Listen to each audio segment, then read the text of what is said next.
Morning, Dr. Brad. Kurt, hello. It's always a great pleasure to be here. Brad sent me, I'm going to huff and puff, and he didn't finish the threat. So No, I didn't. I was truncated because I was late. Oh, I see. I had time though I used it to make my coffee cup clean. Yeah, I was like, oh my God, I just can't let mine be seen too much today. Need a little more light here. There we go. There you go. It's all very good. We're supposed to have you threatened me with interesting topics yesterday. I was working on this thing because we had an interesting week. The fellows were talking about conspiracy, and I thought that was quite a lively conversation and interesting because I kind of came at this discourse through that avenue. And so I recognized the interest in the topic, and then trying to distinguish your reservations about the topic, and then clarify my own thinking on the subject matter. So that's what I did spend some time doing, because it's like there clearly are conspiracies at work almost all the time, everywhere, doing something, and how significant should it be in our public discourse is the question. And it's like, and it goes like this: it's prosecutorial in conduct. The discourse. Well, what do you mean? It's prosecutorial. The conversation about conspiracy, right? It's like, and if you're not prosecuting someone, why are we talking about their illegal conduct in such a manner? It's not helpful, and it certainly is alienating to significant swaths of the community that are not interested in that part of the conversation at the moment. Well, yeah, I mean, this is I think the third or fourth time we've touched on this topic. I know there's at least 2 other videos. So obviously it's an issue that doesn't want to go away.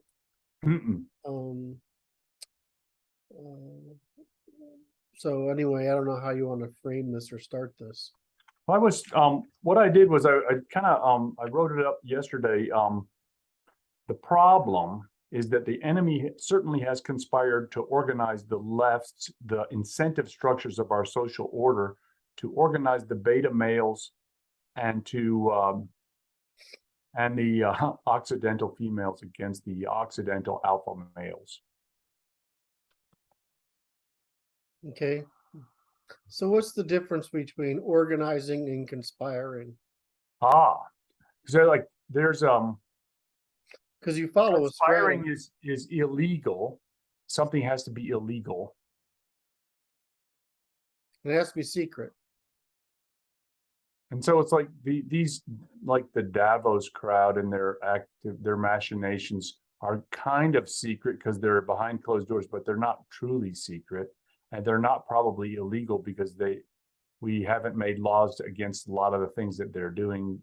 Correct. So they don't qualify because our laws are. If we had laws, then they would make them secret, because yeah. We don't have laws, they don't make them secret, right? I mean, it's that this is the beauty of disambiguating the subject, is because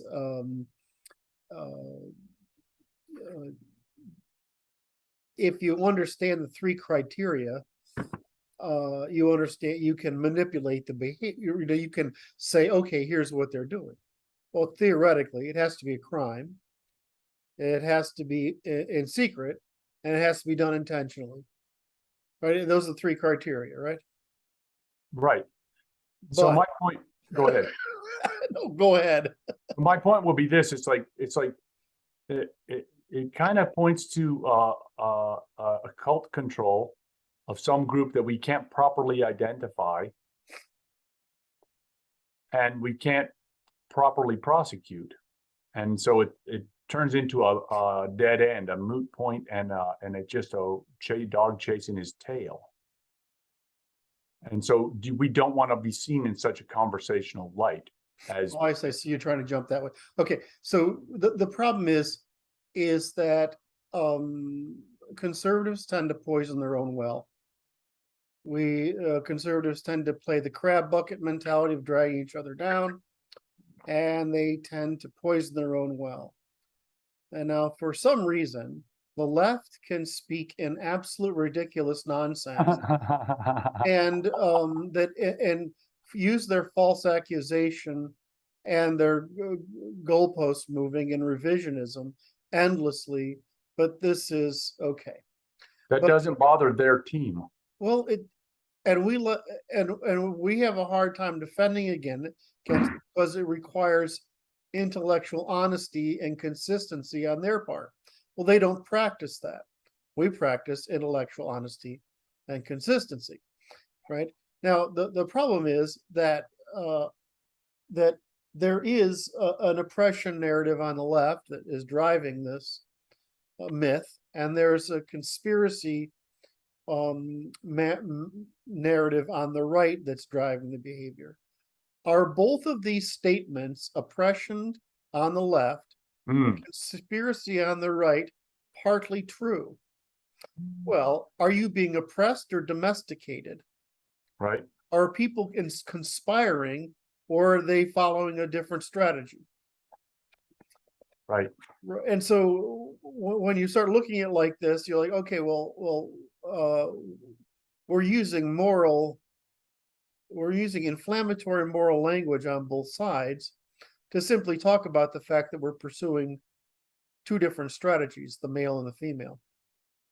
And so what happens is what the difference is that the left can overstate their case and move the goalpost consistently, and the right, unfortunately, whenever they overstate their case, it doesn't sound forgivably stupid. It sounds unforgivably stupid.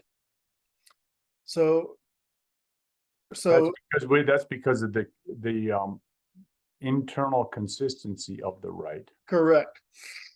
And so if we were just claiming they're immoral, but you see the right tries to make a systemic argument, right? And so they try to make an overstated systemic argument, which of course is self-falsifiable. In other words, it sounds fucking insane. Whereas the left never tries for consistency, they just shame. And so they're never running into this problem of self-contradiction. So the problem with the right is we have to be right. And they don't have to be.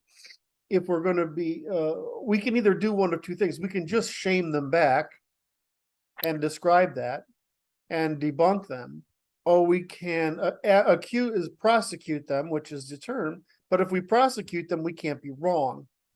That's correct. So what happen on the right is you get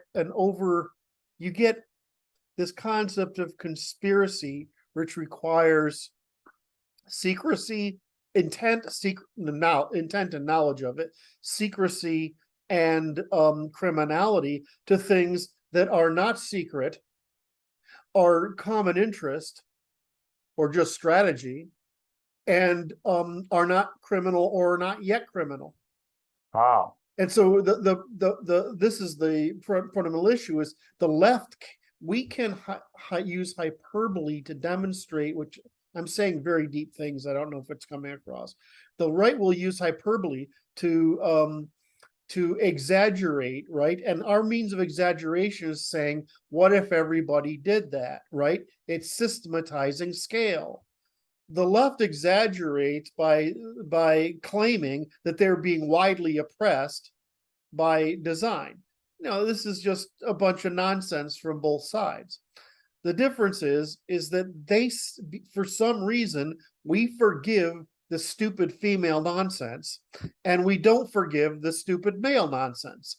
And if I could understand that one fucking thing that's going on in the head, I would be like, that would be enough to be remembered throughout history, but I can't figure it out. What is the thing we're trying to figure out? Why do we forgive the female way of being ridiculous, and we don't forgive the male way of being ridiculous? Oh, I just don't I got you. understand why that happens. Because we don't expect them to be. We don't wrong. expect them to not be ridiculous, right? But is that genetic? Is it Oh, learned? I mean, it seems to be genetic. I don't know why. I mean, I would love, this is like that one question. Here's why. Here's that's why. You ready sitting for out this? there I want to understand. I will tell you why. Ready for this? I'm afraid. Because it goes like this. It's like it's necessary for reproduction. Okay. All right. So it's part of, I just got to get in their pants. Is that what it is? I don't have to listen to anything as long as I get in their pants. It's like we don't take them that seriously because that'll and they're interfere like, with my I don't care as long as they give us stuff. Is that like the whole thing? Like, I don't care as long as we get impregnated. That's what it as long as we get their stuff. I mean, I want to just put a rope around my neck and end it now. No, you don't. So it's like this. So the interesting Dear is Lord, put me out of my suffering. Nope, not yet. You have work to do, sir. You're not done yet. But So it's like anyway, this. so there are three criteria, right? It's got to be secret. Excuse me. It's got to be intentional. Well, the problem is that like the thing that started this is calling Trump controlled opposition. What a fucking stupid thing to say, right? Right. And I'll address that. If you write that down, calling Trump, then I'll come back and address it. But that's what started it, and I'll actually answer. Wait, that's a great teaser for the rest of the episode. Which is, what number are we on, sir? Fuck, I know. I know. Hold on a second. We're on number 2072. 2072. Now to do it, hit that like, subscribe, hit notification bells, and signal us, tell us what's going on and how interesting this conversation is, right? It's actually really deep because I mean, I'm doing science here, or at least epistemology. And so decidability, right? I'm doing it here. I mean, I don't, it's one of those subjects that, I don't know, it's as hopeless as convincing women to be rational is to try to convince them. It's the same practice, right? Just present the argument correctly and they will suddenly become rational, right? No, it's the same thing on the right, is that people are going to say, well, it's a conspiracy. Well, I mean, it's not. You're using hyperbole. Wait. So it's a misnomer is all it is. It's an inappropriate use of the term. Right, but we don't get to do that. They do. Right? I know. So it's like this. So the purpose of this discourse that we're having right now is to cause the people to understand that the term is not you're inappropriately applying the term to that. It's just an alignment of interests that are strategically opposed to you using a different strategy. Correct. And so they have to disambiguate, which is what I'm trying to get to, because you're playing Brandon now and just jumping ahead to the end of my goddamn story, giving away the fucking plot. I'll drink the coffee. Sorry. It's true though. So the thing is this a deterministic outcome of a common interest given an opportunity? This is. Right? No, that's the first question. Wait. An opportunity exists, and it's a deterministic outcome that some people will seize that opportunity. Right? That's right. And they will pursue a certain strategy too. Wait. They don't even know. No, they don't. Of course not. They don't even know. It's just what? It's like water goes down the hill. Yeah. They don't even know what it's like women being irrational. They don't know what they're doing. I was studying that this week. I'm going to tell you this. Medical assistant asked me a question and forgot the question in like a minute.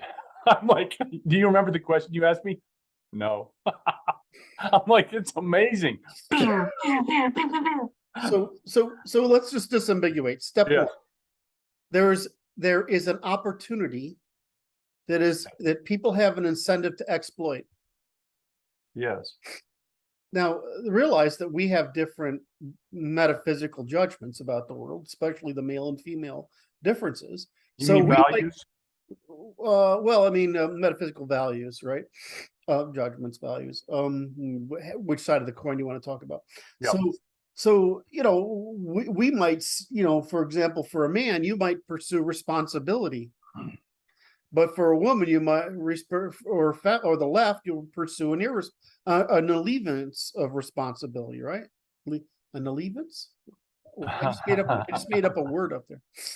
That was it's there, contrary to to common belief, you can do all sorts of things with words in the English language, but I think I just did a bad one. They tried to find a means of alleviating a responsibility, and we try to get one to gain it. Now, is this conscious? Of course not. It's not conscious at all. It's instinctual. Well, it will be intuitive. Huh? Intuitive. But you don't need to conspire, even know what you're doing. Women and men do in that. fact, if you're unconscious of it, you are not conspiring. You're not conspiring. Even if some purists might point to the dictionary, because they are actually conspiring, because they are even unconsciously, but it's not fit the legal definition of conspiracy. Well, and this is the issue here, is what we're trying to do is get people to stop falling into the correct criticism that they're psychotic and paranoid because they're attributing things to incentives to those things that don't, and intentions to that which doesn't exist. In other words, that's the same insanity on the right as the oppression rape culture is on the left. I want you to know I appreciate this. It's to understanding Kurt's distaste for the conspiracy talk is quite interesting to me, because it's like this. It's like, okay, it's gravity affecting the water, pulling it down to the ocean again. That's all. And it's like, wait, and saying that some of the water was organizing to other water. Yes. Well, I mean, we're getting to the important point here, is that what I want to get the people away from is that the solution to these problems differs where it is on the scale I'm describing. Okay, the scale I'm working on the scale, but you keep jumping ahead. Right? You and Brandon, man. I mean, it's like you're trying to make me give away to the plot to the detective novel. Well, I've got to do the disambiguation or we lose the whole point. I'm just giving you shit, right? So the second thing is you're aware of the opportunity, and you're aware that you want to exploit it. That's a strategy. Right? Well, right. Now, the next thing is you're getting others together to exploit, in order to organize pursuit of that strategy. Right. And the next layer is, right, you've recognized that there's going to be resistance to it, and so you create a secrecy, at which point it becomes a conspiracy, right? Excuse me, I forgot one step. Resistance is a crime. So what point you realize there's a crime there? Oh, that your strategy requires some crime. Some crime, and then lastly, that your in order to pursue that crime requires secrecy. So I just laid out, which I'll put in bullet points on the That's beautiful slide for the audience, that there's this spectrum, right? And you have to meet this criteria. Now, they don't know why I do this, but it's serialization by operationalization by disambiguation, right? So what I'm trying to do is I'm trying to help them understand causality so they know when to apply what term. So there's an incentive, there's an opportunity, there's an incentive, there's a strategy, there's an organization, there's a criminality, and there's a secrecy. So somewhere between criminality and secrecy, you can start talking about conspiracy. Now, the hard part here, which Brad and I talked about last night, but I want to make it understandable, is just like we couldn't outlaw untruthful speech in the past, because without testimonialism or P law, we had no way of knowing what that meant. Now we do. We all not only do we know that, we know all the means of lying, which Mhm. turns out to be holy shit, freaking a science in itself. Right? So what's happened here is you go from organization to criminality to secrecy. That's what a conspiracy requires, right?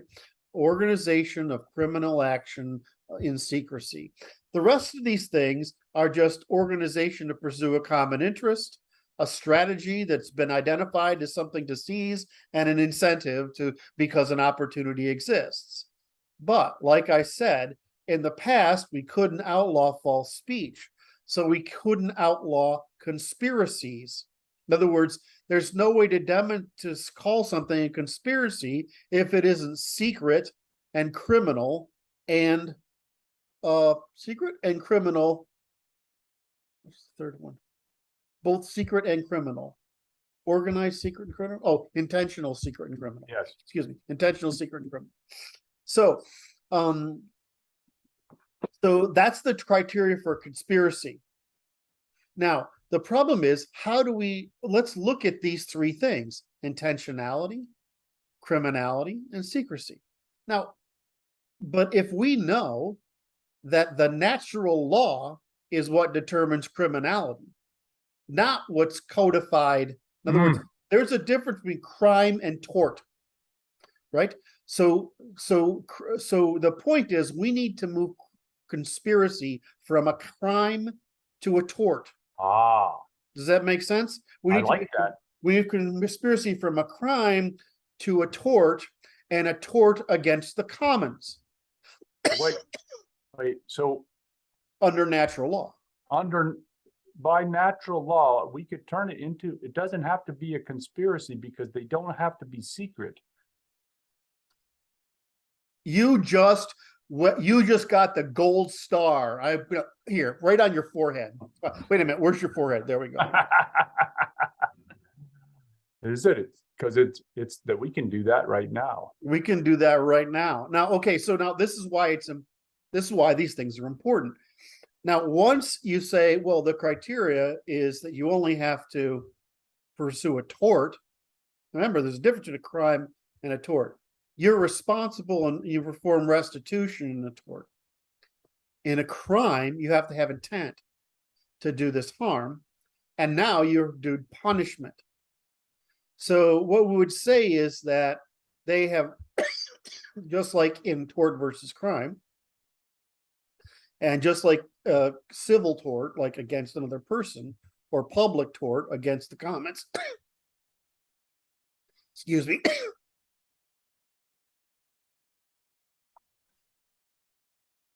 So we really have three stages, right? Criminal, civil, and public, and common, right? Right. I'm probably losing the audience at this point because I need pictures. So when you do that, all of a sudden it's like, wait a minute, you're still responsible even if it isn't a conspiracy. Right. Right? If it's a conspiracy, not only you're responsible. Right. Wait, I'm skipping one. If it's an opportunity, it's still a tort. Whether you see it as an opportunity, it's a failure of due diligence, then it's still a public tort, right? If you've organized to do it, now it's a public crime. What do you define public crime? Intention. Oh, I'm making. You know what it is? I'm coughing. It's distracting me. Mm-hmm. So I'm not being careful enough. I'm trying to kick this stupid thing, taking mega doses of antibiotics. What? Attaboy. And on top of my other medications, but the cough seems to want to stick with me. And thanks for Dr. Brad for saying, go see the goddamn doctor, you moron. Hey, your state just got into the interstate medical compact group that I belong to, so I'd be able to get a license there with rapidity, I think. That would be good, because I'm pretty sure this one, I felt this, like, I can actually breathe. I haven't I'll do that in, I don't know, Oh my, a year. But I still have that feeling, that warm feeling that is not good. not right. And I just don't think this one's going to cure it. I think it's going to take what I said it's going to take. It's going to take 3 courses. Anyway, so Public crime. Public tort. so Public there's crime. what's the difference between crime and a tort, right? Right. Well, there's a crime is a thing that that isn't an accident or a failure of due diligence, right? You're trying to profit by something, trying to gain an advantage by something, Yeah, and this can occur interpersonally or personal. It can do in a civil manner, right? That's a criminal matter, civil matter, and it can also be done as a public matter, as a crime against the commons, crimes against informational commons, even, right? So we have all sorts of crimes against demonstrated interest, and the difference between a crime and a tort is simply a tort means you're responsible, right, right, and you're liable, and you're right, due restitution, but it doesn't mean you're punishable.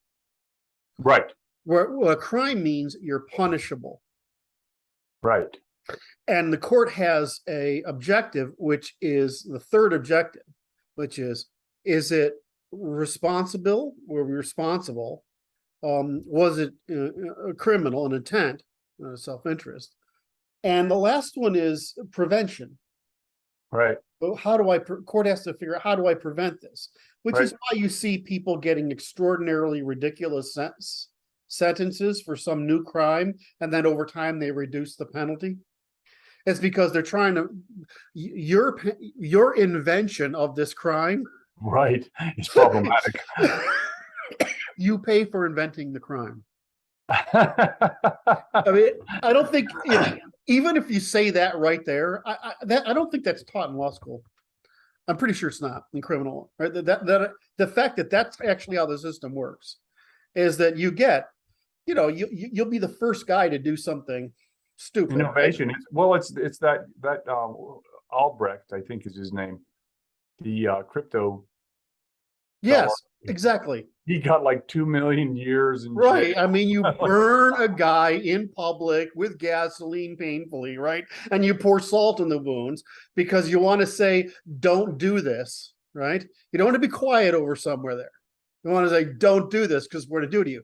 And of course, what happens is that the incentive and the frequency go down, but the severity tends to go up until you've got to this point where the only people who are doing it are stupid people. At which point there's no, I mean, it's just, you can't stop it. There's stop a limit. Right. I mean, so you just, the limit is stupid. So, but people wonder why we do that, but that's actually what we do. We create a really high penalty and then you bring it down because you're trying to deal with prevention. And so the innovators, right? Right. The cost. It's so obvious, right? I mean, that's how the law works. It's a market system. I like that. It's a via negativa market system, which is peculiar. And so we don't. It's a negative return system, right? Yeah. If you invent something that's going to that's a novelty, you get a high return on it. It's just a high negative return. Right. Because, versus in a commercial marketplace, you get a high positive return. Actually, turns out that it's like second or third movers who usually win, but hey. So the issue here, then, this is the message. This seems like the message for the guys is to the intuition is correct about these conspiracies, but the verbiage is a bit sloppy. It's not sloppy, it's dishonest. And I'm not going to let them get away with it, right? Okay, so it's we don't get to give ourselves privileges that we to deprive the other side of. And I think I give this lesson all the time, but whenever I see a criticism, I say, how does this female version of it work? right? Okay, then who's getting a privilege here or not? And how do we neutralize both the masculine and feminine versions of it? I mean, if this makes its way into university, people are going to have a train wreck. It's going to be a mental and emotional train wreck that this is actually how you figure stuff out. But the future will be, because instinct is instinct. But so the issue is this. So in the study of lying, it qualifies as a lie. Correct. When you misapply the verbiage because you're putting the wrong label on something is a lie. Correct. And I said it was sloppy. It qualifies as a lie under the study of lies. And the problem is that we can't. This is the thing. We don't get to do that. Get to do that. That's a left thing, right? I mean, we have to be the ones who are right. I mean, it's just how it works. Or we become delegitimized simply because for some fucking reason, we humans put up with the female bullshit of gossiping, rallying, shaming, whatever. Right. And don't put up with systemic lying, systematizing. Right. I mean, wait, no, because it's just demonstration of incompetence. It's right. You're just saying you're incompetent. And that's what delegitimizes the right. What you're doing whenever you do this stuff that you feel emotionally rewarded by venting, right? Because that's what they're doing. I'm accusing you of conspiracy. Well, it's not a fucking conspiracy. They're just fucking following a strategy, and we haven't outlawed it yet, so it's not a conspiracy because it's not illegal, and it's not even secret, and I'm not even sure it's intentional. Right? I mean, I agree with all of these caveats. Or I think that's actually what's occurring. It's mostly unconscious, some organization, and none of it illegal, or most of it not illegal. Yeah.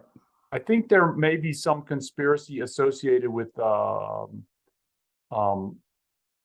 attempting to thwart the organization of resistance from our side. Of course there is. So now I did my job, right? But what's that? My job was to science it, right? Now, what's the underlying problem? Is they're actually doing an open conspiracy. Right? It's not a secret conspiracy. If you want to use that, what's an open conspiracy? Well, I'm trying to give people a word. I'm trying to give people a term that doesn't make them look stupid. Right? Okay. Right? That's right. That's important. So we provide alternatives.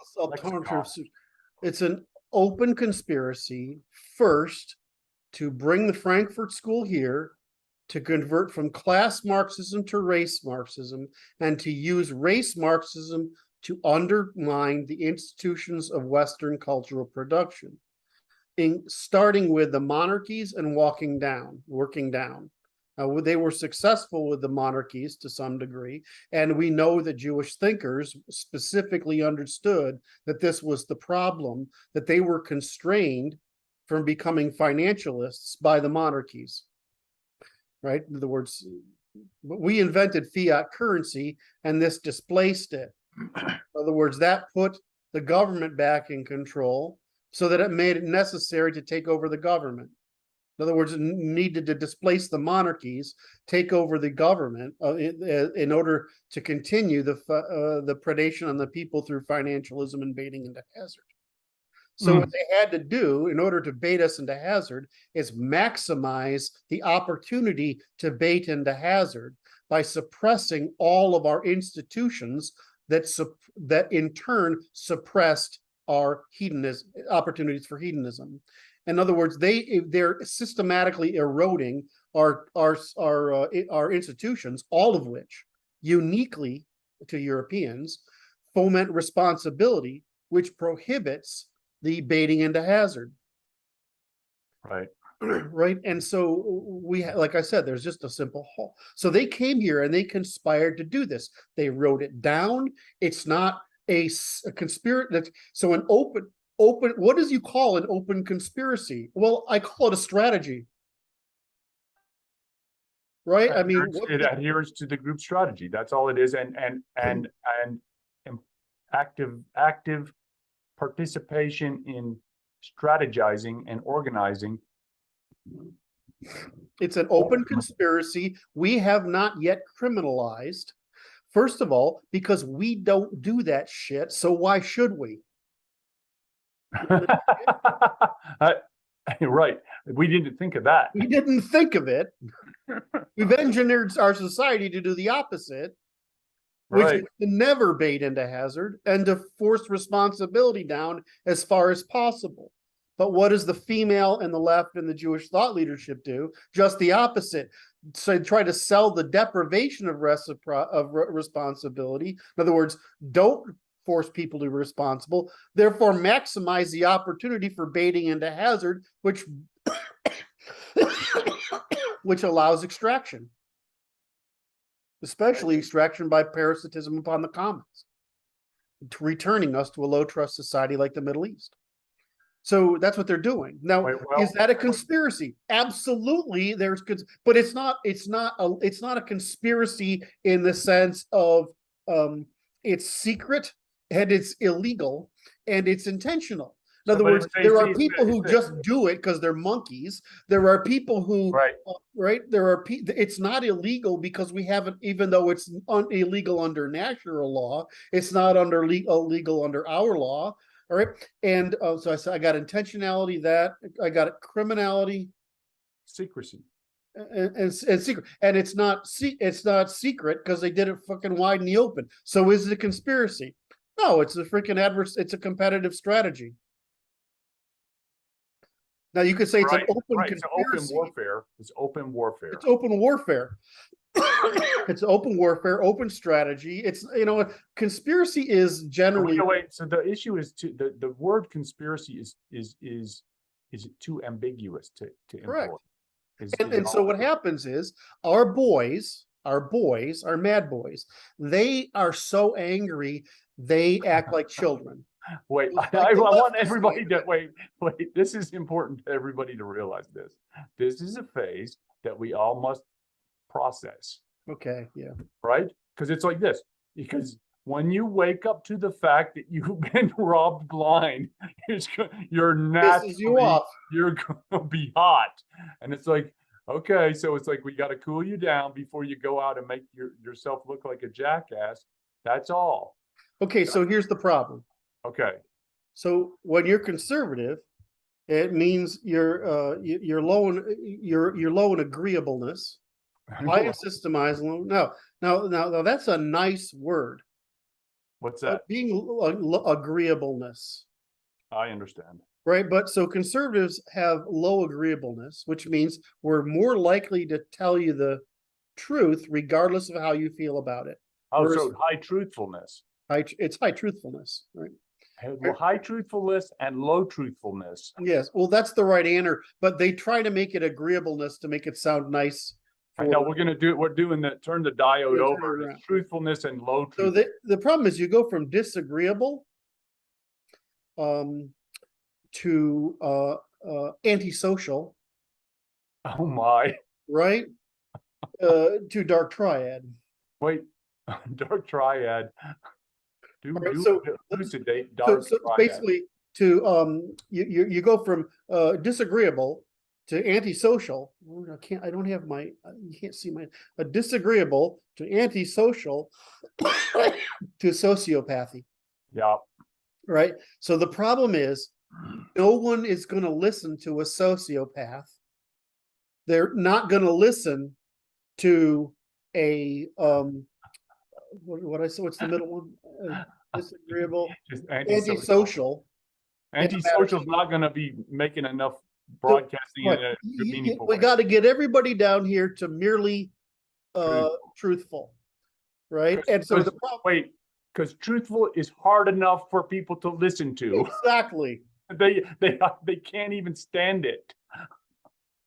So it's just, so this is what I'm worried about.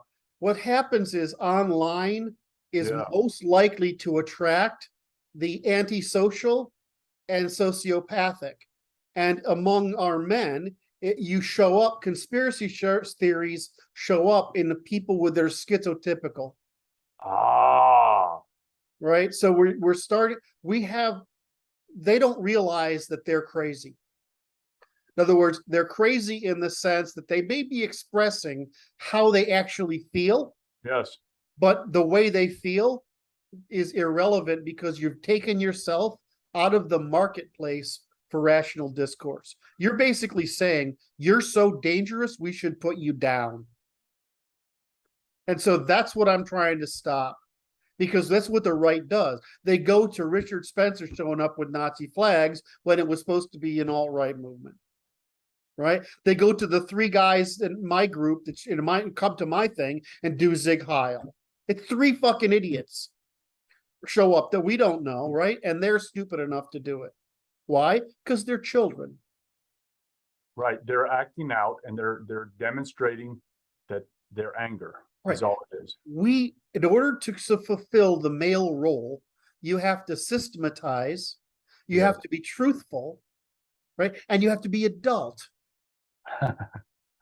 So it's like this. I think the motto, I want you to name this show that truthful is disagreeable enough. Enough. And that's all. If you're masturbating your emotions, which is what these guys do. Now, if you're showing you're antisocial, you're not just right, you're a threat.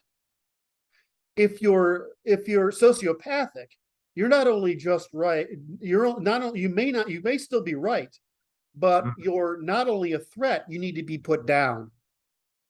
So this is what happens is our rational boys, our conservatives, are all fine, right? We've got some guys on the alt-right, they're actually just funny. But then we get to antisocial, and then we get to sociopathic. And if you're willing to Zig Heil at a fucking, despite the fact, this is what you're doing. Yeah. You're a child masturbating. If you're showing up with Nazi flags, you're masturbating, because it's not an argument.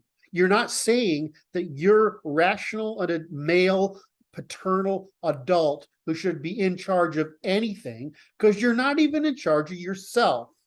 That's right. When you go out and call things, call Donald Trump controlled opposition, you're saying you're a fucking child. You can't be responsible. What is the purpose of men? The world actually wants us to pass the shit test. This is You're failing the shit test. So don't stop it. Stop failing the shit test.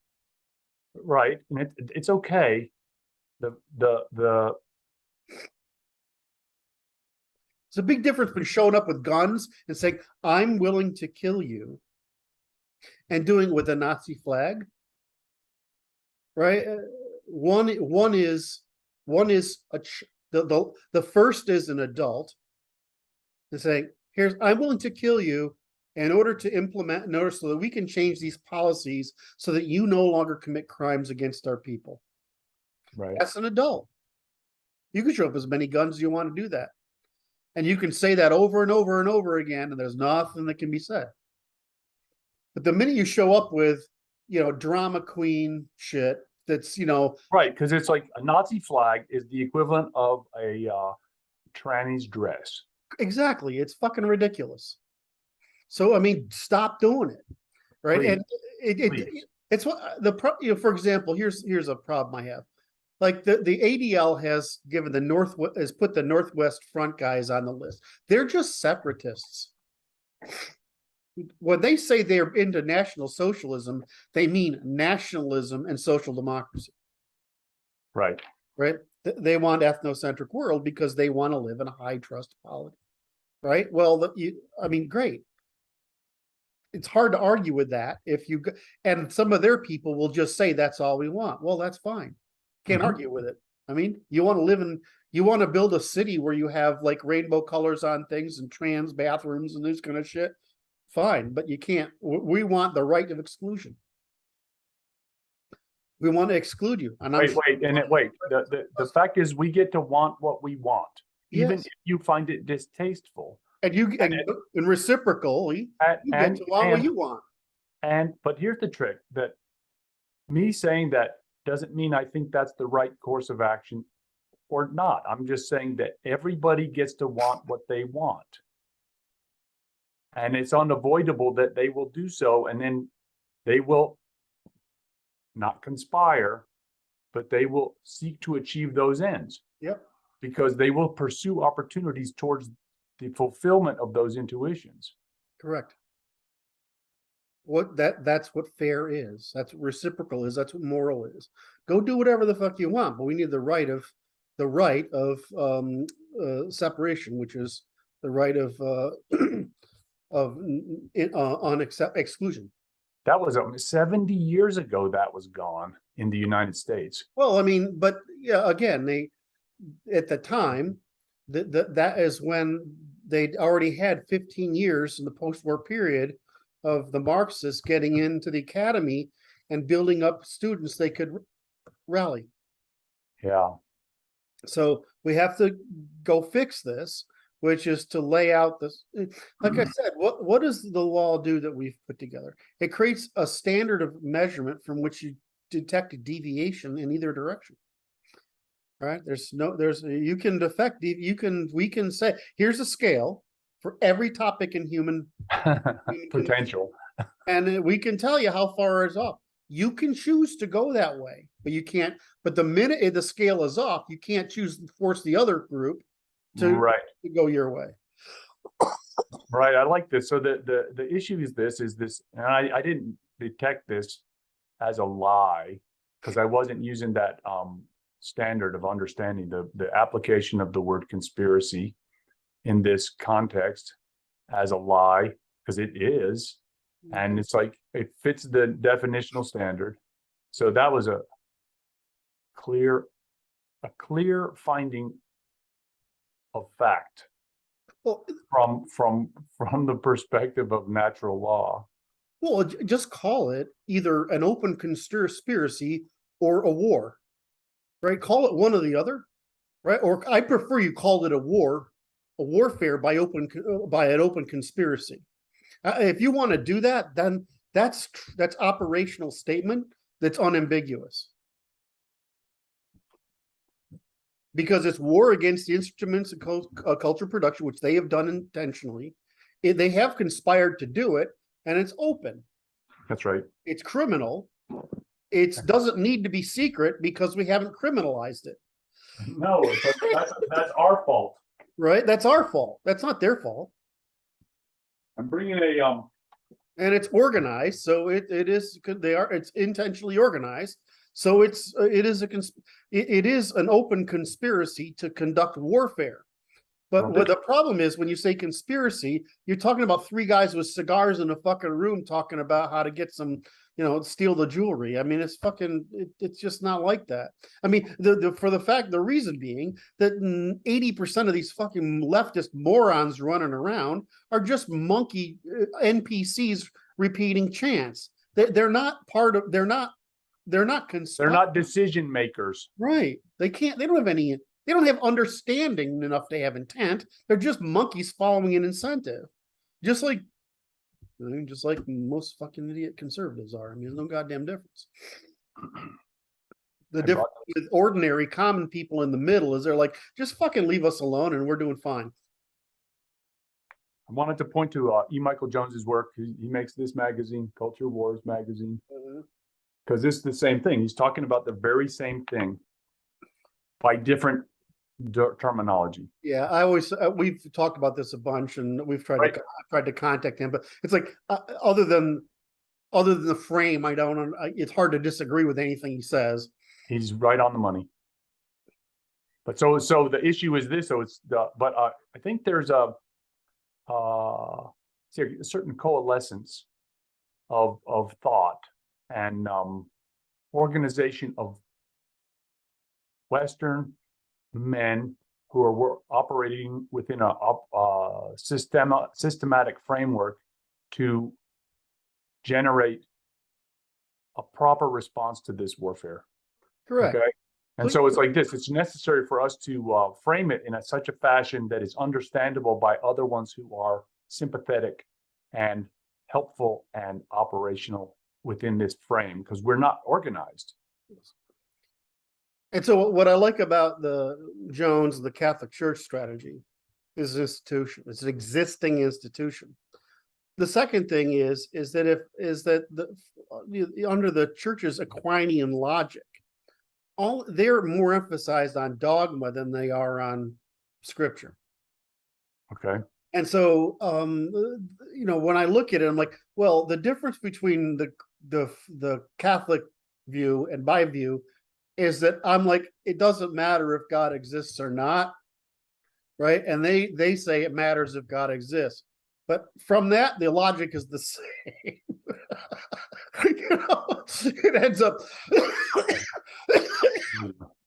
It ends up being the same. It's natural law.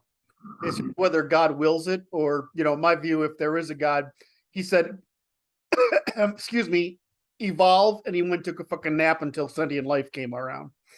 Right? I'm like this. It's like sentient life came around. He says, holy shit, you guys are fucked up. Here's this guy, Jesus, right? Can he try to unfuck you up? I'm going to take another nap, right? He'll wake up in another couple 100,000 years and say, okay, now I can fix you. I don't know, something like, right? Whereas in their world, the God is like this, whatever, actually monitoring things. I don't see that at all. It's like, it's an interesting function because it's like this. It's like all the water's going down the hill. Yep. And some of the water is calling that piece of water God. Yes. And it's just odd. It's just odd. Look, it's like really hard to, it's not so hard to, it's pretty hard to argue with Catholics, right? In general. My problem with fundamentalists is when they go into Pentecostalist thought, right? Which is, it's basically why it's spread to Africa, because that's the level of what's going on there. I'm not really too fond of that, right? But when you get into like mainline Protestantism, okay, fine. It's like, it's fine, right? So, I mean, there's a whole thing. Christians are wonderful people to be around, but they seem to be totally incompetent without the aristocracy to handle the state.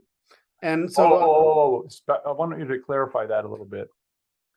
Incompetent to handle the state without the aristocracy. Okay, what do you mean by that?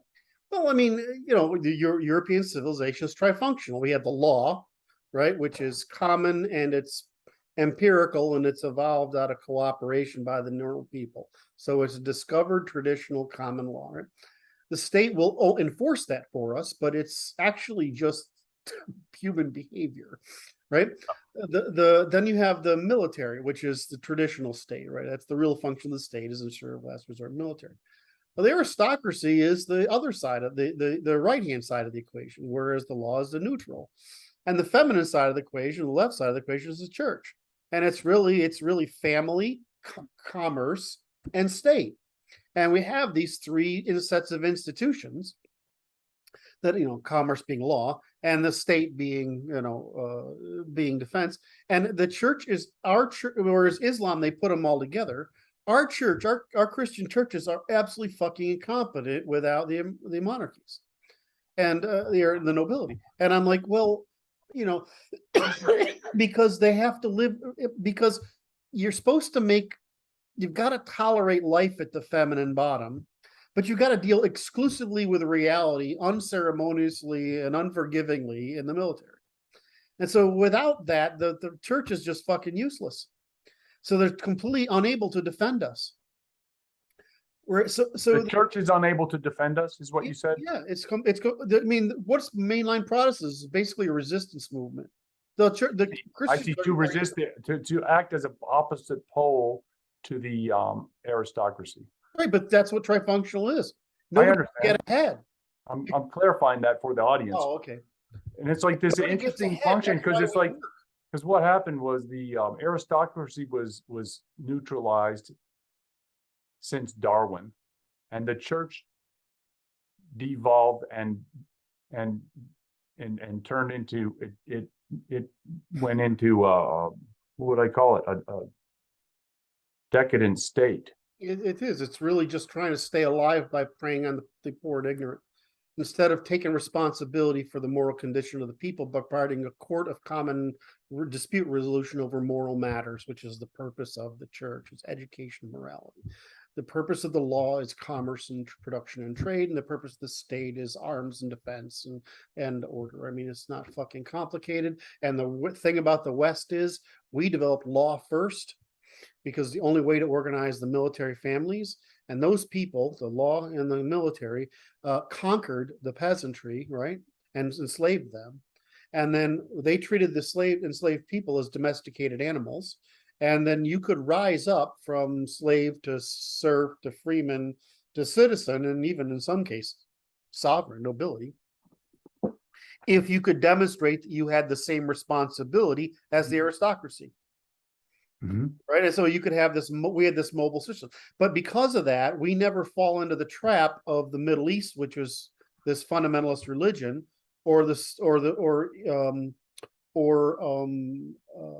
China or East Asia, which is a fundamentalist state, or India, which is fundamentalist culture.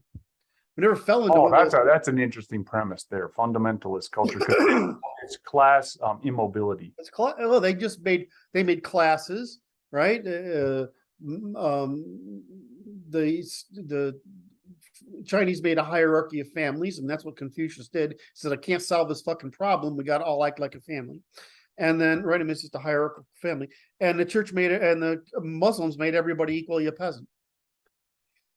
Right. I mean, each one collapsed the trifunctional potential.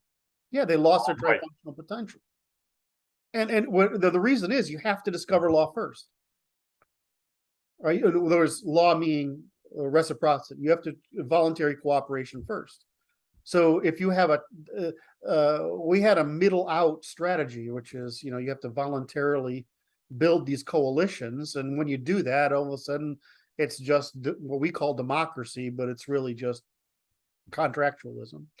And the Chinese couldn't do that when they had the thing is, everybody thought these rivers were benefits, right, because they produce so much food, but they also made it so you're going to get scriptural or religious authority or state authority.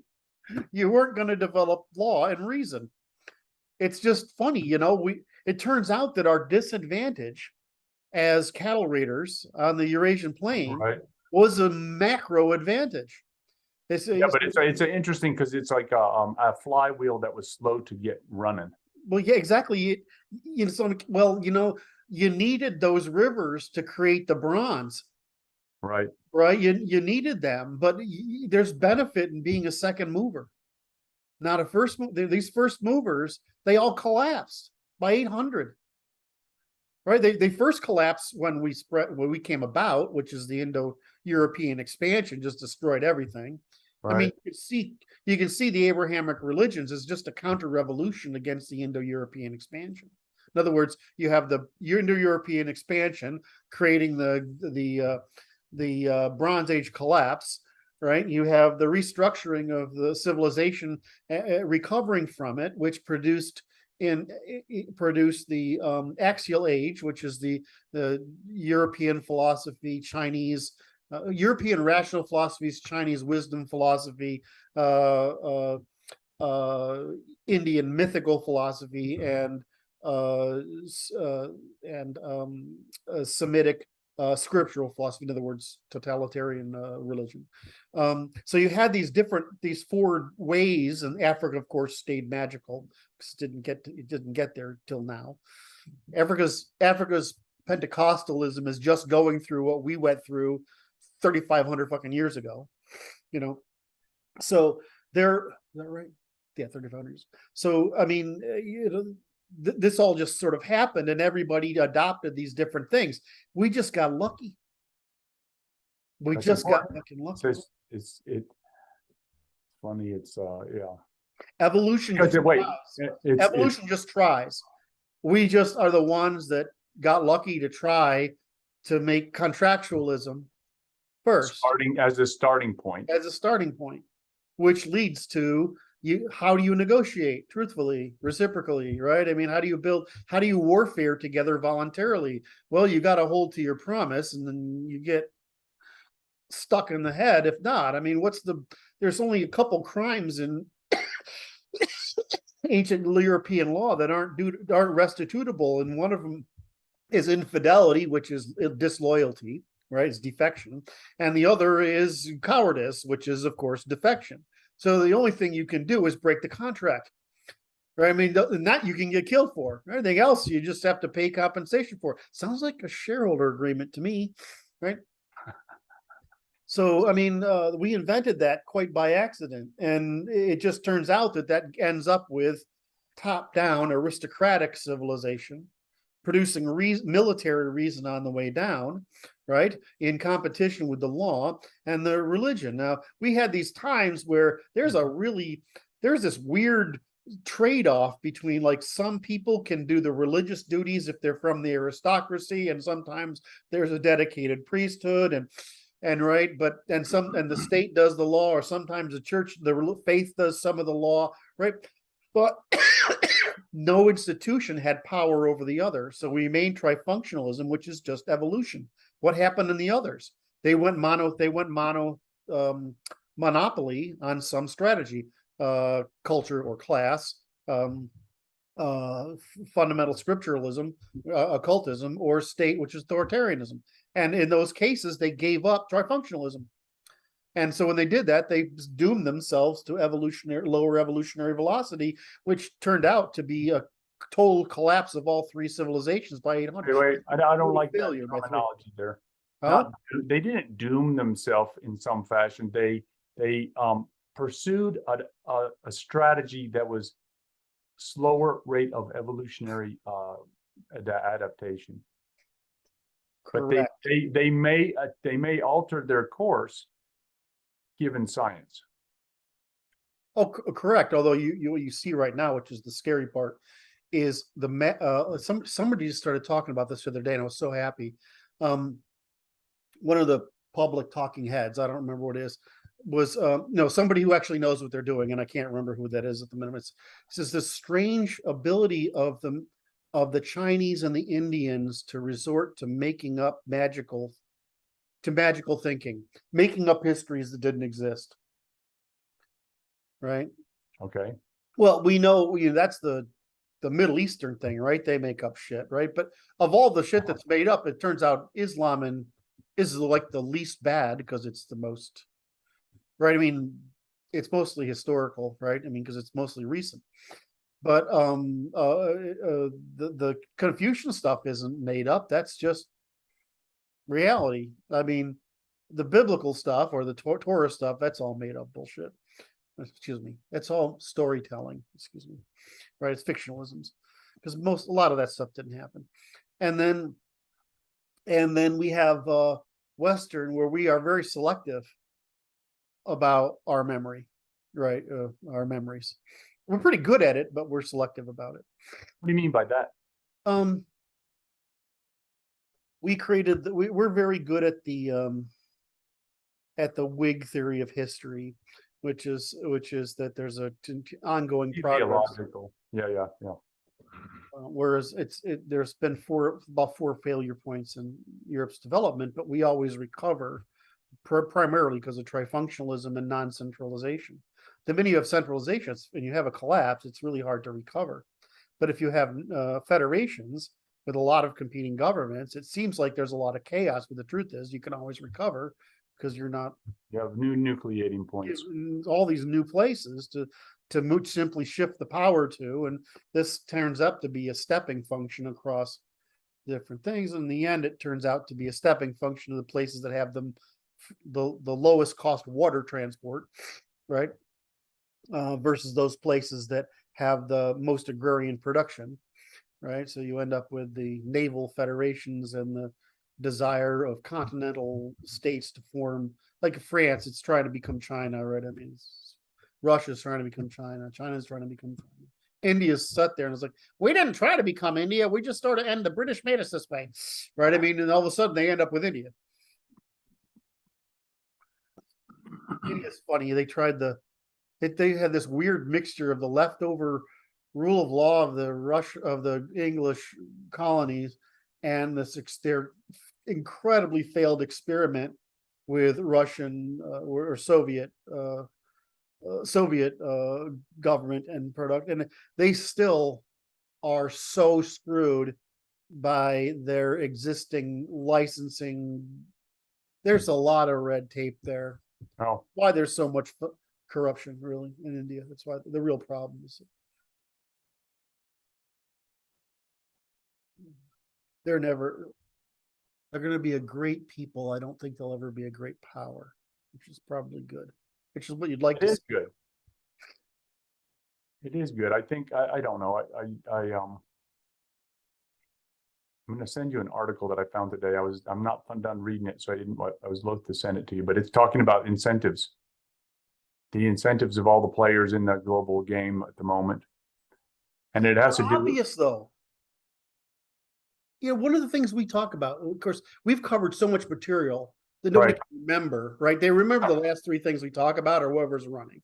But remember when I talked about the reputational organizing by the church, the religions, the state organizing, all right, and then the credit organizing, and now we've moved to financial organizing. In other words, it's more than just they're managing the whole country by financial manipulation, and now we're moving into informational organizing. These are just institutions of control, right?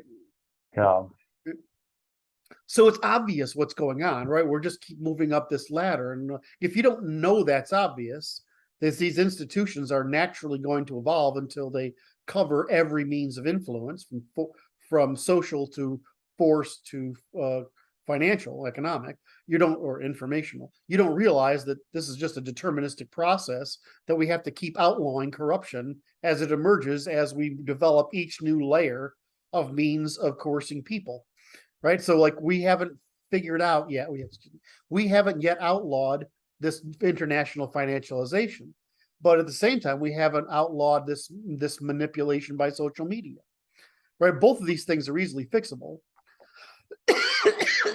But we haven't done them yet because we haven't recognized that they're the same thing as religious institutions, military institutions, legal institutions, status. That we just haven't realized these are just institutions of public control instead of just ordinary market goods.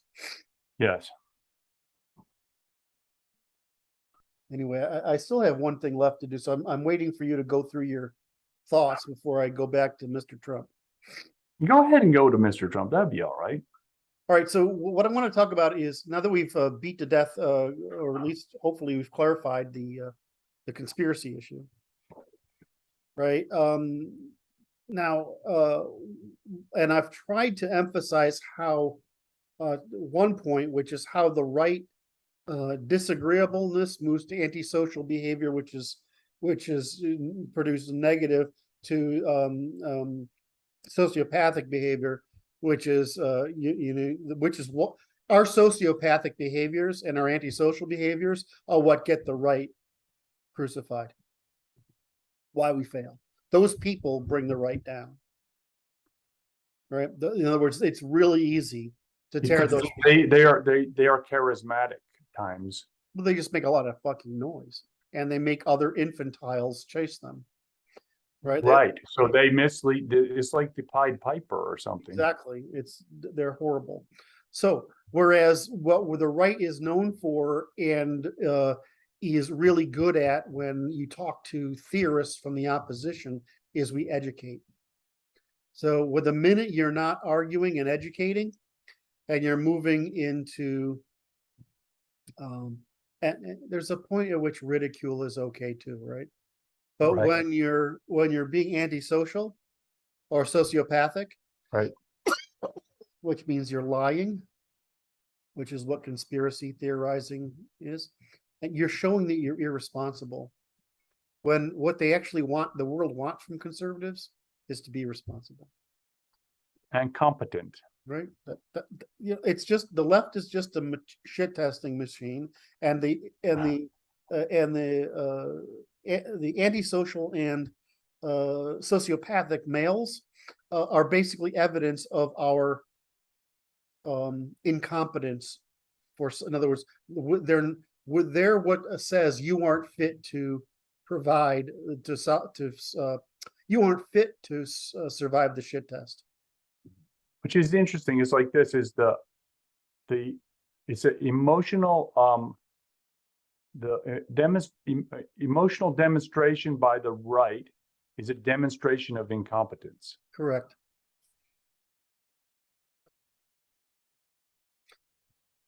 And so they say, well, we should do whatever. I'm like, well, what you mean is you want to safely sit and whine like a little bitch behind your screen, and you won't show up,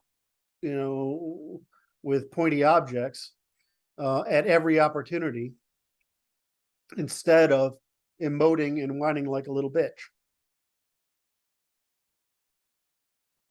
So anyway, in other words, you're a dissatisfied peasant, but you're no different from the left. You're just another useless, dissatisfied peasant. What we need is men. And they're just what we found, unfortunately, John and I found, is there's like 1 per 1,000. And why did that happen? What made it possible to only have 1 man per 1,000 men? It's an infantilization of It's the population. infantilization. So, the problem of fixing the right is we have to make men again. And these guys think they're manly and they're just children. Everybody believes they're doing good. And they're not. And well, they keep on doubling down because they have to be brought to the bottom before they can learn. That's right. Well, anyway, so let's go back to, now that I've made that point, right, which is that this is the defect of the right. And I'm trying to answer the question of, and so I've talked about hyperbole, right? And we've talked about hyperbole, which is overstating, and emotive is basically lying. And lying is what gets the right canceled, and justifiably so, because it means they can't pass the shit test of demonstrating sufficient responsibility that the people who want to be irresponsible can trust us to lead. Right. If I want to go off and say, I want to get to this. Let me go back to this, get this logic right. So it's controlled opposition. So Mr. Trump, yes. The heroism problem on the right is best exemplified by, in other words, the Trump is controlled opposition, is the stupidity of why the right always loses power, even though they get power, right? And Italy's Moroni is a great example.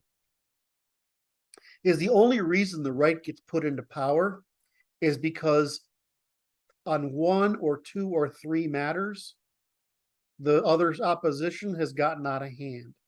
So the reason the right gets elected isn't because our portfolio is right. It's because there's no way of fixing these 3 problems. Right? 1 or 2 or 3 problems. Right now it's immigration. The problem is what they want, the right wants is the whole portfolio. But what the right is elected for is solving the 3 known outliers. The 3 problems the disagreeable people agree upon. Well, it's the 3 problems the agreeable people agree are out of hand. Right? I mean, okay. That's interesting.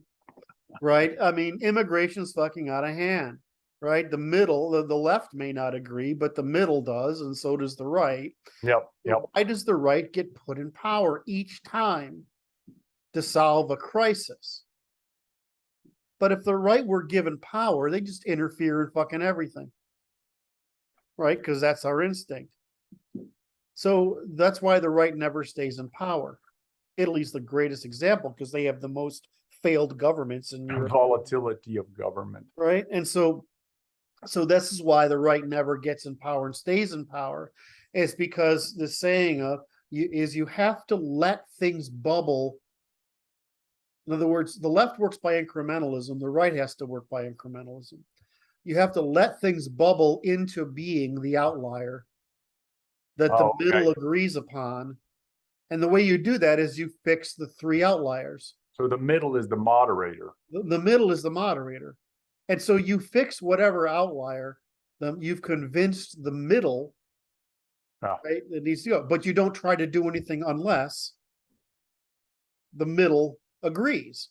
So you're not going to put in your little fascist dictatorship. Why? Is because the right is systematizing and needs to feel a sense of control. It's a masculine utility, but it's also a defect, right? The difference between libertarians is like, it's just a fucking game. We just got to create umpires and rules, and the game will run fine. But the right, they can't stand that. They got to understand whose ass they're following and whose butt they're sniffing, and what what hydrant to urinate on, and it has to work in. I mean, they've got to feel like they understand what's going on. When the answer is you can't. Yeah, it's too complex. So Sorry. and so it's again infantile. That's the right's version of infantile, just as the left's version of irresponsibility is infantile. So when you go to say so here's what they do. You put somebody in like Trump or any right conservative, and he's really not that conservative, right? He's just, I'm going to fix these problems that are outliers, which is almost all economic, strategic and economic. I'm going to stop the average American from being fucked. That's basically Trump's strategy. There's nothing else to it than that. Right? Doesn't seem like a very, very, very radical plan at all. No, it's an American. But the problem is, what happens is the antisocial, sociopathic, infantile boys get mad because they think this guy has dictatorial power. Oh. They want him to pursue something in a manner that is not going to happen. You can only get done what you can get done.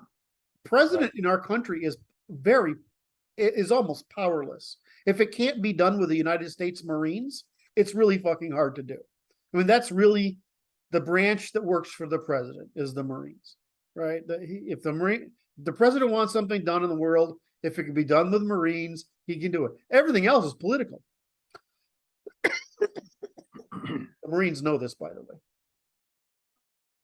So, I mean, everything else is some fucking, look at the Trump trying to fix the goddamn Justice Department and the FBI. I mean, it's a freaking nightmare. So they expect too much of this guy, and then they tear him down. What's the difference? And they call him controlled opposition. That's undermining is what that is. Right. They undermine him because he's actually working on what they should work on, which is fixing the outliers, which is what the majority elected us on the right to do. What the middle agrees is an outlier. Right. We don't care about the left, but we got to make the middle agree.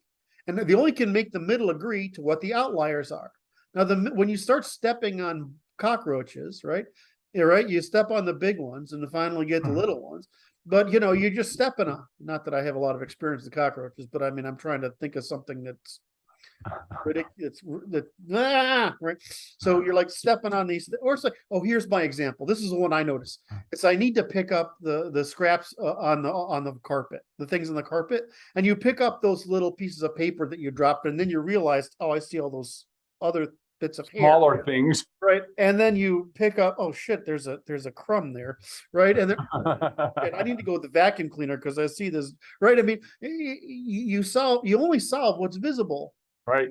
And so the right has to take the strategy of not overdoing it. But the right always wants to overdo it. Why?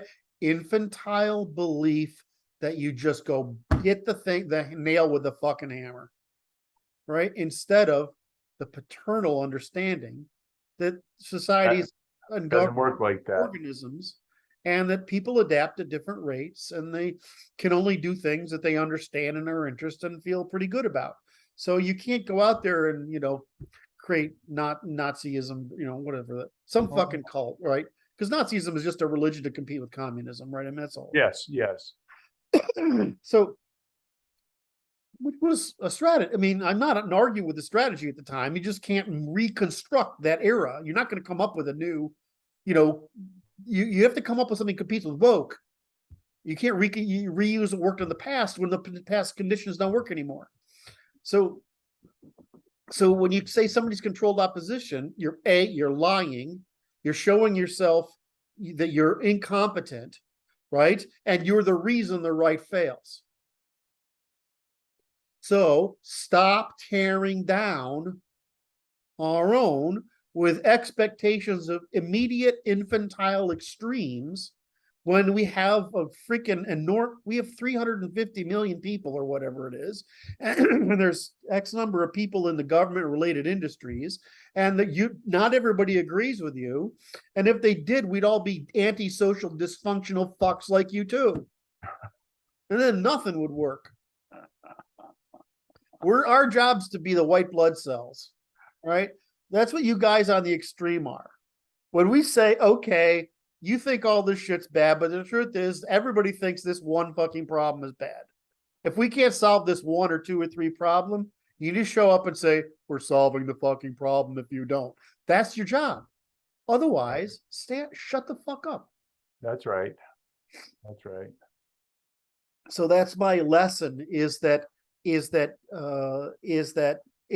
not okay to make yourself feel good by masturbating in public, by lying and engaging in hyperbole to vent your frustrations that you feel better about by expressing, like some chick doing her porn videos, or some chick. The guys who do that are just the equivalent of OnlyFans.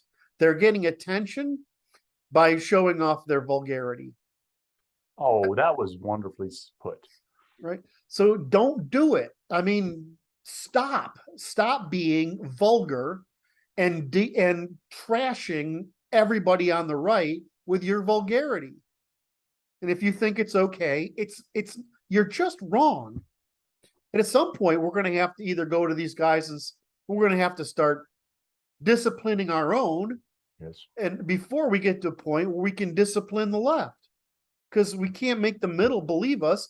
If we've got we're trying to solve all these edge cases that are real catastrophes.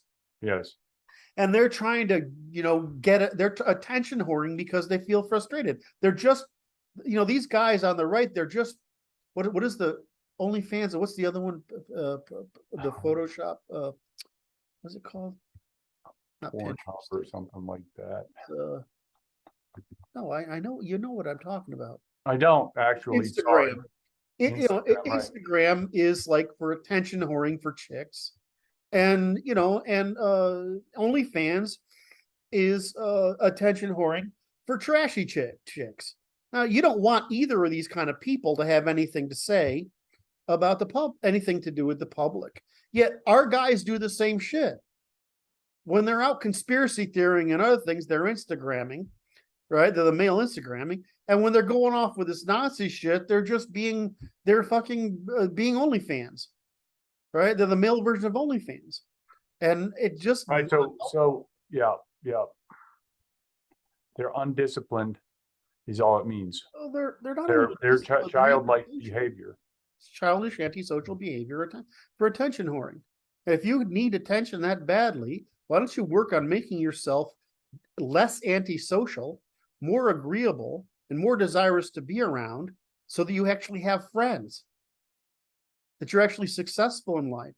I mean, an awful lot of guys are saying, well, the economy is this. No, it's because you're you're not sufficiently socialized, because you haven't been forced into sports teams, disciplined behavior in the classroom, disciplined behavior in church, disciplined behavior at memorials and other set of. You haven't been forced into discipline sufficiently that you can control your impulses. So that's all that's going on. You're infantilized. It doesn't mean your instinct about what's wrong is wrong. In other words, your instincts about what's wrong may be right, but you're too dangerous to let run with scissors. When we're trying to be the guys who get the hold of the scissors, we want to be able to use those scissors to cut off the outliers incrementally, right? To reverse this crisis. Now, if you want to go the other route, I'm all in. I got the Constitution. I know what to do. But you can't be these fucking pussy talkers. You've got to be one of the men not one of the dysfunctionals. And online, it's just dysfunctionals. Well, There's that's almost no men online. Why? They're busy. They're busy.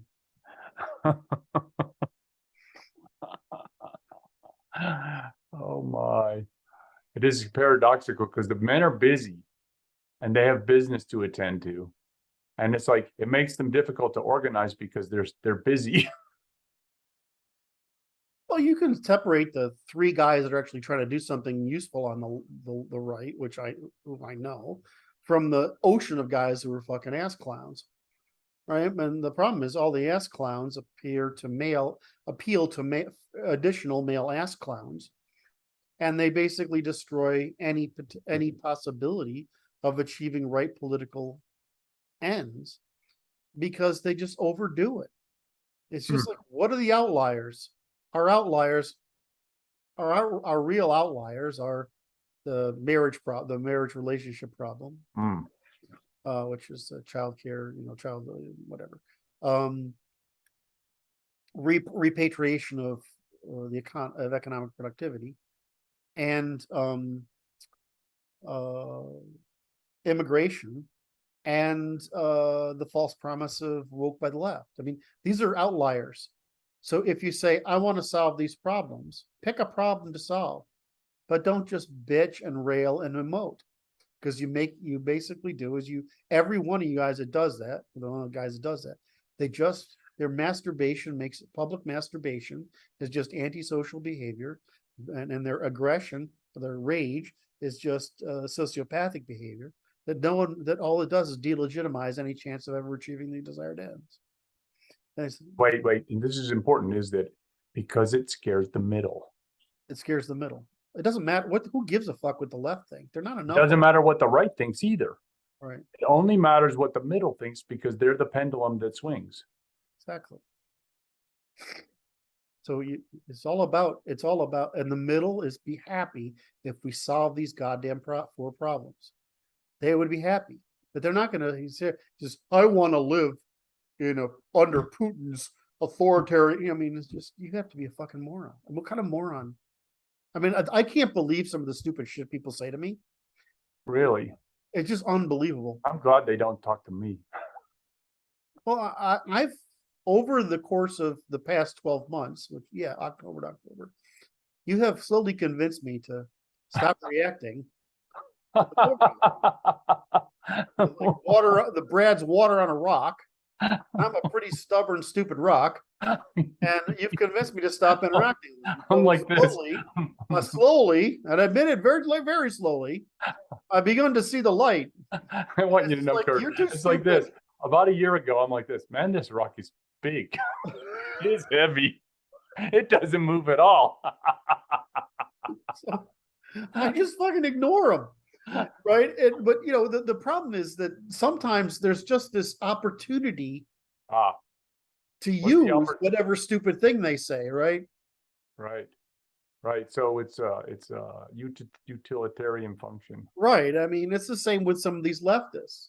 Then I got this woman the other day. She thought she was going to catch me. She's on our side, and she's like, and I'm like, I know who she is, so she couldn't get away with it. So I said, what happened to all the psychotic feminists? I was trying to start something.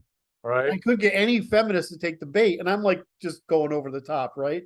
And she shows up and says, okay. I'm like, I know you. You just fucking agree with everything we're going to say, So there are rational people out there, but there are others that it's just like today on the Supreme Court thing. There's the left is trying to talk about this oppressive Supreme. It's just so fucking stupid. They actually treat the government like a family, like it's like this little nuclear, like instead of this vast mechanical process that works by rules and procedures and laws and policies and regulations to try to make it so that all these people who don't fucking agree with you, by the way, right? Nobody agrees with you, by the way. Nobody agrees with anybody. I mean, that's the point. Right. Markets. That's why you have like two close friends. It's because they sort of agree with you. They don't disagree so much. Right. So I mean, you know, this is their version of infantile, which is they can't scale, systematize and scale. They can't imagine the scale of it. They deny it in their mind. I don't think they can. I don't think they have a way to even imagine it. Well, It's like, and you still get this from guys, not because they can't systematize, but that they just can't imagine scale. So like, you know, it's like I said, who is that? Somebody was talking about he works for one of the popular billionaires. He's like, this is what a meeting's like with these guys, right? Where's my other friend? He says he works for Deutsche Bank. He's like, this is what it's talking to a Saudi prince, right? I mean, and they're just us. There's no fucking difference, right. right? It's just that more, except our average person would love it if they were interesting enough that someone would actually ask them a question or pay attention to them. The problem is when you have money, and I can tell you this from having just tens of billions, right? That all of a sudden people want your fucking attention. Yes. Right. What you try to get away from, you have to develop an army of people to keep people away from you.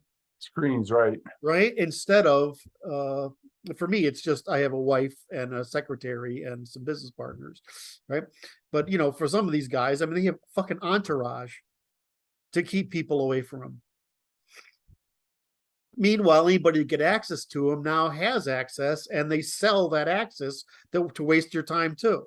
Or in other words, they're profiting from that access. Yes. So, I mean, you know, we're all the same. It's just, you know, you forget that.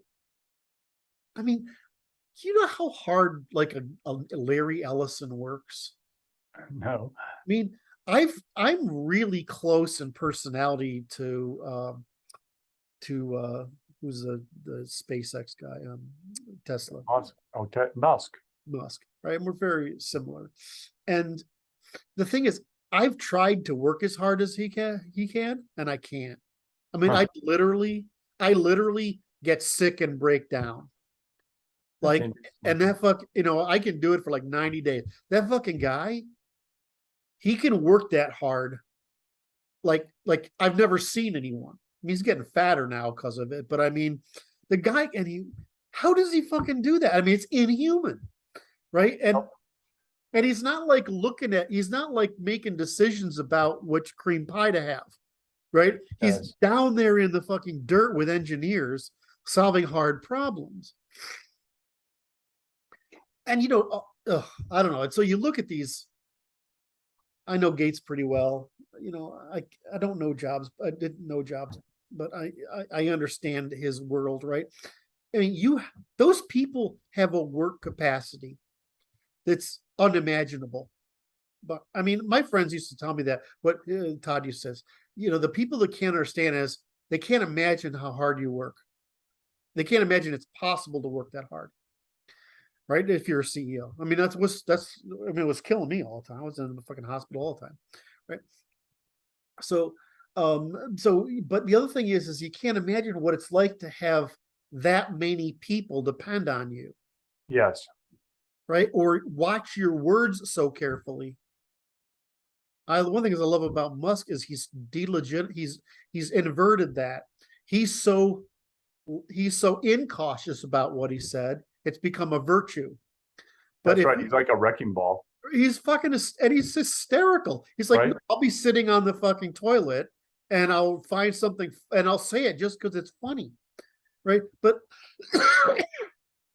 I have this unfortunately deep knowledge of what would happen to Gates and Ballmer whenever they were trying to say something. Right. It's like, or even me. I mean, I remember my favorite one is the example of me giving my resume, my background to the marketing department and looking at the difference that came out the other side from right. I'm like, boy, I mean, I'd like to be that guy, but that's not really true. Right? You know, and these things. So, you know, but and for me, I tried it. I did the whole be ruthlessly honest on my website when I was. And I had a couple of things get back to me that were just unbelievable, right? I mean, people found very insulting. Oh, One of them in particular, I said, "What? all women are beautiful. The hardest thing you gotta do is keep the weight off. Well, that offended some middle-level person, at one woman at one of my customers who called them. Oh my, And I'm like, I called her up and said, is it false? oh my. I get paid to tell you the truth. That's what I get paid for. And so in my life, that's what I do. I say the truth. I say all women are beautiful. The only problem is keeping the weight off. Right? All men are valuable. The whole problem is finding a place to do it. That's right. Right? I mean, it's not, these are just truths. And so from my view, I think I'm complimenting women, right? I'm just like, it's just intrinsic in being a woman. Not that hard. I But don't there know. are outliers like that. I have this beautiful picture of two native Australian women that are absolutely terrifying looking. I mean, they really are terrifying looking. But I mean, and there's people who are, they're obviously defective, but I mean, by and large, Right, right. basically take care of yourself and manners and keep yourself clean and shit. I mean, it's pretty, people are fine. I mean, it's like, what is it? I was say the other, it's like people follow these weird, like I follow a couple of actresses and models. Mostly I follow as men's fashion, right? Because I'm interested in fashion. But I have this thing for ballerinas and, Yeah, and female track and field athletes. yes, Because I just look at them and I'm like, living fucking art. yes, And it's just how that a human can be that graceful or that, yes, I can literally just set them on a stream of them on, and just these little clips just run of, sure. of ballerinas doing some sets of moves or sports chicks running things. And it's like, for me, it's like flowers. It's so beautiful. It's not hard, it's like, or guys who are fit. You don't even have to be that handsome. You don't. I mean, look Right. at you. You're pretty good looking. Thank you, sir. I was trying to, I couldn't get, Debating me. exactly. Don't take the bait. So anyway, did we beat the, Rock baits water. yeah. So, so, how tall are you again? You're six, what? 6'2". 6'2". And so we could play Master Blaster. Like I can like be all 5'7" of me on top of your shoulders. God, Well, it works better with Eli because he's gigantic. he's a monster. He's just a monster. I don't know why it is that I love being around guys like that. You know what it is? It's because they're not afraid of anything. No, Really no. big guys, they have nothing to be afraid of. And I just find it really calming because it's like, nothing's going to happen around here. Everything's calm. I mean, I don't know if you know that, but Joe Rogan's office is full with muscle heads like him. Like the whole office is muscle heads. Sure. And it's like, how do you feel safe? It's like, I remember when we go to parties in high school, and I just happened to end up at a lot of parties of the football team, right? I wasn't on the team. It was too late to make it. It was much too small. But Right. But I ended up with parties, those football guys, and I'm like, I don't care. I just want to be around them because it's like being a cat on in a warm Right. in a warm sunshine spot. I just That's right. That's you right. feel the same way with bikers. I don't know why that is. I feel really safe around bikers. Really safe. Safe's the wrong word. Relaxed. Yeah. Yeah. There's nothing to be on edge about. There's nothing to worry The about. controlled environment. A very controlled environment. It's a little different. Like big gun shows, too much. Big gun shows out west. It's different around here, but out west, you got the cowboys and they've got these fucking hand cannons because that's their machos, right? Right. And then you got the Hollywood guys with their Hollywood dressed up guns. Right. You failed to mention like the cowgirls Oh, yeah. And they're carry too. Yeah. It's just like this, like, wow. I suppose I don't have to talk to you about how riding in a saddle does certain things to a woman's anatomy that are extremely wonderful to experience. Yes. Yes, I don't have to really share that, but you know, No, it's understood. It's selbstverständlich. It's all very good. I'll tell you an interesting story. I was talking to a patient and I was telling him this story because there was a doctor from Texas he's Planned Parenthood abortionist who testified before Congress. And he was asked a question by a congressman. Congressman is Andrew Clyde, who asked the question. He's like, "Can men give birth?" The doctor, he was baited, and he had to answer the question. He says, "Yes, men can give birth, especially trans men." And it's like the question was couched in biological terms. It was a scientific question.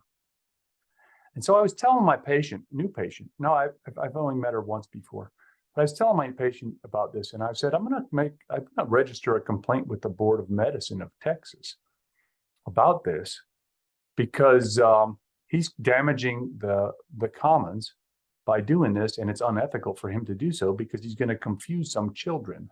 mm-hmm. And so it is necessary for me to register a complaint. And so she was surprised by this, and she told me stories about her family, which is like this nonsense destroys families, and it destroyed her family. And she told me all about it. It was kind of like a confession or testimony. But I told her that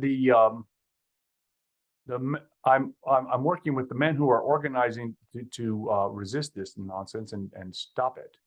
And she said, there are men doing that? Because she said she thought there were no men. Because and it's like, well, you're just not aware of them. And it's like we're working on it.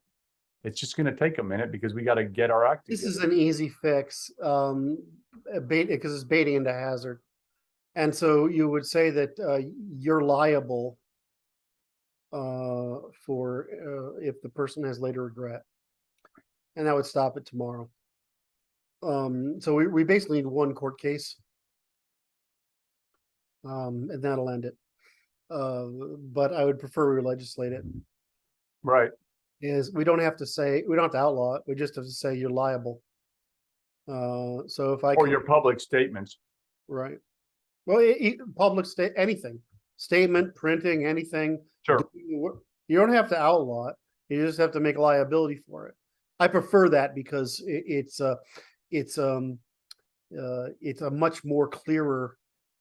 It's a very clear and very precise and very costly. In other words, it's one thing if you make it illegal, that's a prison sentence, but it's another thing if you're liable, because that could be tens of millions. I mean, you God knows what the jury's going to give you, right? I mean, so there's people that say, "I wish I had done it," right? Oh yeah, but they were baited into hazard. This lady she's 60s. Her father became a trans woman at 50s, right? And she's like she was probably 40 at the time, right? Yeah. And it's like then she says, no, yes. And when he's 60, he was in his 60s. And he became a woman, and then he changed back again, like just sheer madness. So, but she was very heartened that the men were organizing because she didn't think any were doing it. And I'm like, yeah, we're working on this problem, right? Yep. Sorry. And it's like that. It's just we have to. Well, it's also a different thing if you're. I mean, the problem is that if you're fully a mature adult, let's say you're over 25, in other words, your Right. body and your brain have fully matured, and you want to make this choice, that's fine. But you can't say a person can do that, is able to make that decision at that age, because you don't know. And furthermore, they don't know the costs. Right. So in other words, they don't know the costs and consequences. So I lost you and I'm trying to find you. Where am I? I'm on some screen. You can hear me though, Kurt. Marco. So, for example, a guy I used to work for, which was Jesus Christ, what a surprise to all of us. He sold the company, right? We built this company from 10 people up to 100 million. He sold the company. And he took his, I don't know, 25 million from the deal or whatever it was, and he went and became Catherine. Now, he'd always had the behaviors, but he had two Okay. daughters and a wife. But he used to sit there and hold his cigarette like this and his Pepsi like this, and it made my crotch cringe. I don't know how to describe it, but it was like a completely visceral reaction. And kiss Pepsi. Oh my. I'm like, I went to art school. I've been like saturated by gay guys for my whole, and I've been in the art industry, right? I've been saturated by, it doesn't fucking matter to me, right? Just don't hit on me, right? And let me make fun of That's you. like a clear line. Right. I mean, it's just, I don't care. It's like, it's creepy, you know, I get it. So, but I couldn't give a shit. But he goes up and like, well, he's fucking 50 years old. If he wants to go out and do that and make his family hate him and get disowned by his children so that he can fulfill some fucking fantasy jerking off over for 30 years, okay. Oh my. But it's a willful decision. Right. It's a decision having known. Wait, I call this the Michael Jackson paradox. Okay. What? So Michael Jackson problem. Okay. And it's like this. The Michael Jackson problem is this. Okay. So once you begin to go down this road with plastic surgeries and modification of your appearance, right? Where do you stop? The rate limiting factor appears to be money. And it's like, but it's like, if you start down this path, where is the right place to stop adjusting hiring a surgeon to fix whatever it is that you think needs fixed on you to be more approach your certain ideal that is probably never going to be achieved? My attitude is, if you're fixing a defect, that's one thing. Like, somebody straightened out my nose. I wasn't happy with my nose. They did it during surgery without my approval. But my nose should be a little bit off center, and it's not. Right? That's okay. I have a friend who had her ears stuck out like that. She bobbed them. She had them, and she's fucking gorgeous, right? I mean, it's just, instead of you noticing that, just notice she's fucking gorgeous, right? Right. Randy, you know about this, his jaw was off like this. Yep. And these are like, and I get the fucking nose job thing. I mean, you want a European nose, right? That you want one of these. That's what you want, right? This is the whole thing. That's like the top of the genetic pyramid, right? You want one of those, right? I get it, right? You want to get a nose job so the ball of your nose is narrow, right? So you get the straight. So okay, I get it. So your bridge is not fat. I get all those things, right? Right. That's okay. But the minute you're saying, I'm pretending something I'm not, right? Which is age. You're starting to get into real. Yeah, right. Weird territory. Weird territory. Okay, where do you stop? Where do you stop? Just keep on. Well, I mean, I've seen, like, I have wrinkles, right? So my girlfriend, I won't tell which one, right? I mean, I don't care. I'm a guy, it's different. So it makes me look wise. No, I think it just makes me look old. Anyway, so so I used to pay for Lilia's, I shouldn't have said her name. I used to pay for a girl's little Botox on her little line because she did this a lot. Right? Okay, I guess that's fine. I'd try to convince you to not using that facial expression so much going forward, but it worked, and it was I couldn't fucking tell it existed, and I spent a lot of time staring at her from all sorts of positions, if you know what I mean. So did that really come out of my mouth? It was I'm obviously feeling too comfortable in these public conversations. Anyway, so that makes perfect sense to me. A girl I know got her fucking eyebrows tattooed. I'm like, that was. Wait, no, but see, then you got these guys that are doing like this, making themselves look like a reptile. Well, I mean, that's crazy. Okay, I mean, that's crazy. That we know what body dysphoria is. It's a mental illness, right? I mean, it's just like anything else, right? You can get this, and of course, for girls, it's really easy because they're susceptible to mental illness more so than guys, right? So it's that kind of mental illness, inwardly facing, just as guys are more susceptible to facing mental illness. So that's one thing. Do you want to be a transvestite? I don't know. It fucking creeps the shit out of me every time there's one now at the fucking grocery store and I just can't even fucking bear to be around. I had one guy one woman guy, whatever the fuck, managed to get through through HR to me because qualifications were there. And it just creeped me out so much. I'm like, I'm sorry, I can't work with a person that fucking creepy. And it's the hands, right? The hands. There's no different. Anyway, more power to you. I can't do that, right?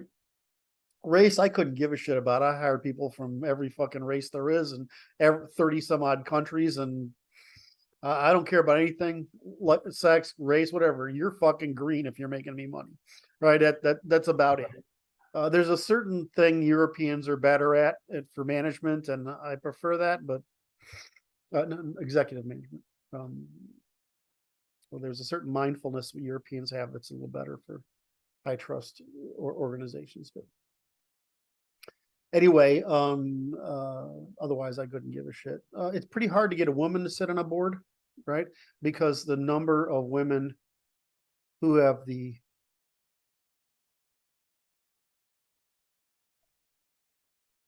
temperament for that job with a CEO like me is too burdensome. It doesn't mean that in certain kinds of companies, especially companies that are in certain spaces, women are incredibly valuable. It's very easy for men to go down certain pathways that they need the other side, but I don't give a fuck about that. But the whole idea of like those people that go out and they want to put, horns on or whatever. Antennas and I'm the same way with tattoos and piercings. I mean, if I can see it, it's offensive, right? But that's because I was raised as a certain class, and and tattoos mean you're a slave, right? That's who wears tattoos, is slaves. And so your body's a temple, and you don't do that, even if you're not willing to, even if you're willing to gain an extra 40 pounds, your body's still a temple that shouldn't be disgraced. And so I had a girlfriend go off, and a woman I was dating go off and get a tattoo during a hot girl summer event, right? With their girlfriends, right? They all got legal, and I was like, it like flipped the switch in my head. I'm like, can't fuck you anymore. I mean, that's me, right? I got higher disgust response. So I mean, so obviously I'm very sensitive to it. But I mean, there's a difference between cosmetic surgery that is fixing a problem, that's right. or improving on a natural. That's right. Yeah. And like, I mean, I would love to have a hair transplant myself because I got a lot of it. But, I would love to have that. But you're hurting my feelings now, buddy. Well, I know, I'm just commiserating. So I would love to have a hair transplant, but I just think it's just even for me, that's too much. So I mean, but more fucking power to you, but but you need to be responsible for making the choice that's an irreversible consequence. And some of these women in Hollywood that go to fucking plastic surgery, they look like ass clowns. I mean, not some, it's actually most. They can handle it with lighting and shit, but Jesus. So I don't know. I mean, I don't get it. The whole thing about the sexual thing is really, I don't care if you're capable of making the decision. That's right. Not capable of decision. Those people, remind me to go to assisted suicide because it's the same problem. The minute someone else is assisting you, yes, then it's not right, and you're not able to do it. That person is in other words, you're not in your mid to late 20s, right? So that you've not willingly matured to the point of understanding what you're doing, right? The minute someone's assisting you, they're now liable. That's right. Because you weren't able to make that. You can maybe think you're able to make that decision, but you're not. So I think that person needs to be liable. I think encouraging people needs to be liable. I think, I don't. Yeah, oh, yeah, oh, yeah, Right? oh, yeah. So, you don't want to be able to interfere in an individual's development when development is fragile. Yes, Important is that development is fragile. We don't live in the circumstances of tribes anymore, where you're continuously reinforced and saturated by confirmatory and what's positive and negative reinforcements that's right. that help you develop. Social proofs. You just don't have it anymore. And so we're in a higher risk environment, which is why and we have a lot more mental illness now, and especially mental illness among women. And we have a lot of depression among older men because they have nothing to live for anymore. And so we have all these crises, and so to bait someone into a hazard because you're a parent, or the kid has an idea, or somebody planted that idea in his head. I mean, there's something fucking wrong with you, right? It's fucking evil.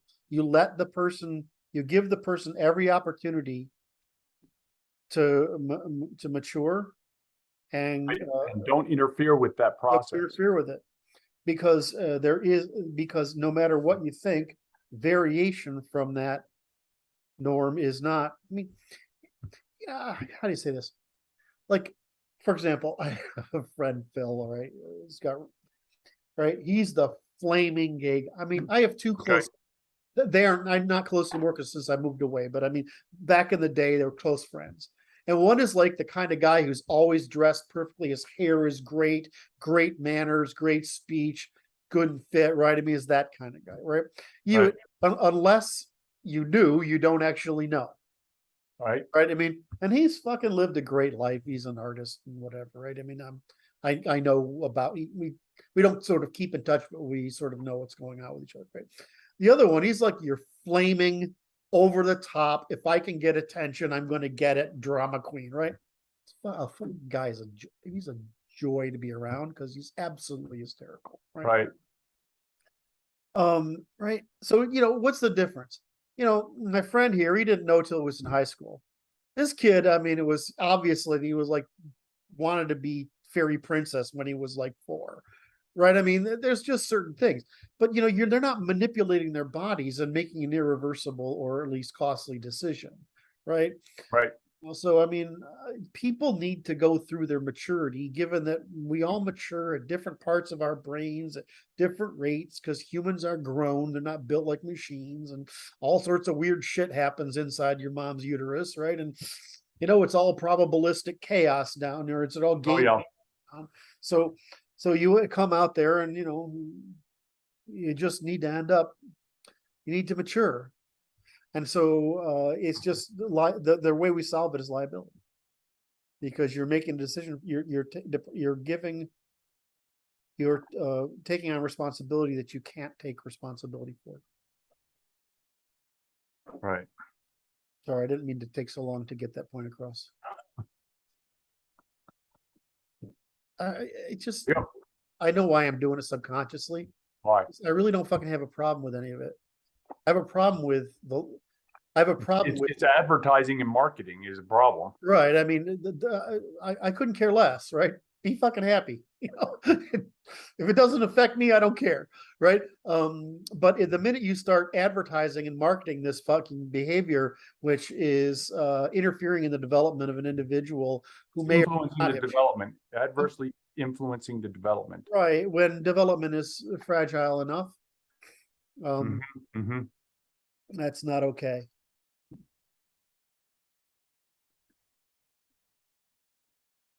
That's right.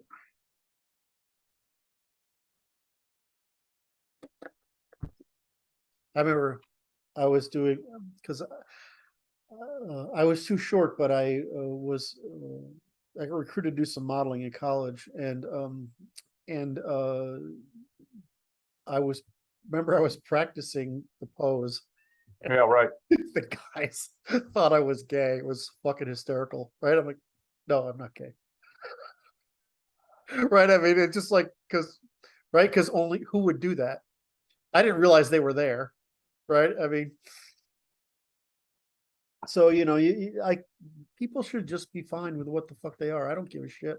But, you can't, when you're like 8, 10, 12, 14, 16, you're going through a lot of,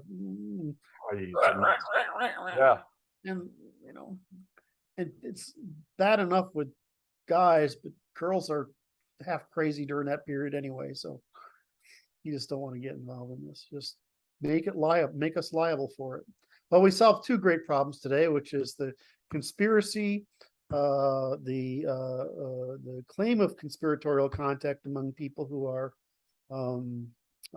quote, what do you call it? What do you call it? Managed opposition or something, controlled opposition. controlled We solved opposition. we talked about the problem of why the antisocial and sociopathic right drag down the entire right. And we've talked about the problem of solving the problem of sex trans nonsense with liability. All right. I thought you had one more thing to talk about today. No, No? no, All right. it's good. I'm good. I'm gonna go to a horse riding event here. That's And right. I check knew it there was out. something. I'm checking it out and